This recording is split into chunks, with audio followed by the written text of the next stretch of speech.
Hello, Raines class of 1971 classmates.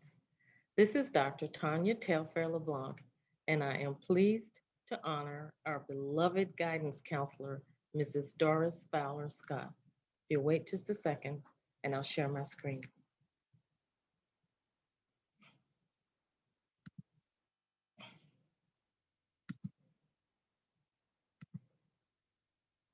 One of my favorite Bible scriptures is Proverbs 31, verse 10. Who can find a virtuous woman? For her price is far above rubies. In my view, Mrs. Scott is the embodiment of a virtuous woman, brilliantly and tirelessly doing God's work on planet Earth. As a guidance counselor at Raines, Mrs. Scott advised students in making academic and career plans, helping students to overcome issues that could interfere with academic achievement and plans to move forward. She helped students choose classes and plan for their lives. She helped students with choosing and applying for colleges, training programs, financial aid, internships, and apprenticeships. She also provided guidance on available scholarships. She mentored students and was an excellent role model. But there are some things that you may not know about her. She's a graduate of Florida A&M University with a bachelor's degree in mathematics. Her first teaching job was actually in Gainesville, Florida, as a high school math teacher. After about a year, she landed a job in Jacksonville teaching math at Isaiah Blocker Junior High School. Some of her personal milestones include marriage to Mr. William Scott Jr. in 1950. The couple later had two lovely daughters, Carol Elizabeth and Lynn Denise.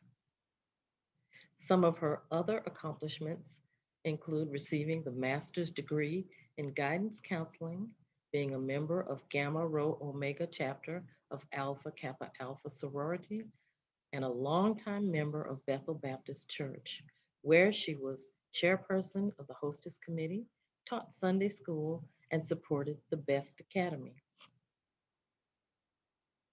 I cannot leave you today without mentioning the personal appreciation and love my sister Tezlyn and I have for Mrs. Doris Scott. Few people in Jacksonville realize the full story of our struggles. Most people made assumptions based on what they saw from the outside. Our mother, who was divorced from our father, died unexpectedly and tragically in June of 1968, just after we had completed the ninth grade. At our mother's death, we went from being teachers' children to near poverty overnight. Our 68-year-old grandmother quit her job as manager of the A.L. Lewis Motel on American Beach and moved to Jacksonville to take care of us. Our mother's car had to be sold because no member of the family could drive at that time. There we were, our source of support gone, our transportation vanished, and our plans to finish high school were unclear. Our formidable grandmother, Mrs. Louise Holly, was a strong advocate and held the family together in these troubled times. And Tez and I got summer jobs every summer to help keep the family afloat. Mrs. Doris Scott, along with her husband William Scott, made sure that our high school years were not tarnished by tragedy.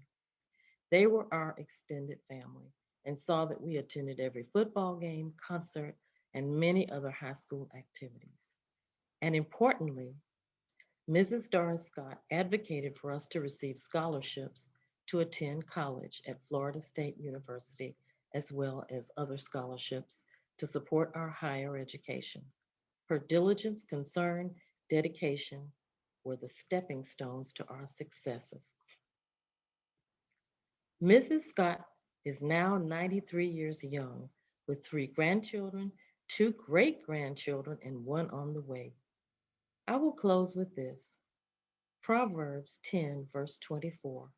Strength and honor are her clothing. Verse 29. Many daughters have done virtuously, but thou excellest them all. Thank you, Mrs. Scott. And I do want to give a shout out to my daughter Lois Sharp, who is my director and is recording this for me.